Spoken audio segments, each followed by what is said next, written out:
রাধে রাধে বন্ধুরা, আমরা কোথায় যাচ্ছি তোমাদের সাথে শেয়ার করছি। চলো দেখতেই পাচ্ছ, মা আর আমার ছেলে আগে আগে আর আমি আমার বর আমার মেয়ে পেছন পেছন।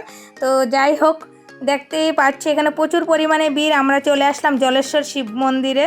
তো শিব মন্দিরের পয়লা বৈশাখ থেকে মেলাটা শুরু হয়, প্রচুর ভিড় মেলার মধ্যে।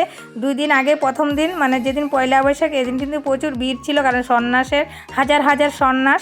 তার কারণে আমরা আসিনি, 2 দিন পরে এসেছি, কারণ মেলা থাকবে 10 দিন, তার কারণে। তো যাই হোক, 1 ঘন্টা মেলা ঘুরে আমরা চলে আসলাম এগরোলের দোকানেও। তো আমরা এগরোল খাবো আর লস্যি। আর তোমাদের দাদাভাইয়ের মা খেয়েছিল, তোমাদের দাদাভাই বলছে এগরোল খাবে না, পরে এসে দেখে মন মানে না, চলে আসলো। আর তোমরা তো জানো মেলার জিনিস কিন্তু এতটা টেস্ট হয় না, কিন্তু রেট বেশি। তো আমরা এগরোল খেয়ে চলে আসলাম নাগরদোলনা। আমরা ট্রেন চলবো, প্রচুর পরিমাণে ভিড় দেখতেই পাচ্ছ। এখানে ওরা নামলে তারপর আমরা উঠবো। আর আমার ছেলে আর আমার বর নৌকো চলবে, আর আমরা নৌকো চলবো না। আমার মেয়েও ভীতু, আমিও ভীতু, মা তো পারবেই না, তার জন্য আমরা 3জনে ট্রেন চলবো। তো বসে বললো, মাকে সামনে বসিয়ে দিলাম আর আমরা পেছনের সিটটা আসি।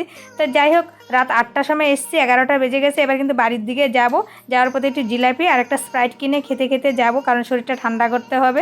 ভিডিওটা যদি ভালো লাগে অবশ্যই একটা লাইক করে কমেন্ট করে চ্যানেলটাকে সাবস্ক্রাইব করে আমাদের পাশে থেকে। আমরা স্প্রাইট খেতে থাকি, তোমরা তাড়াতাড়ি চ্যানেলটাকে সাবস্ক্রাইব করতে থাকো। টাটা বন্ধুরা, গুড নাইট।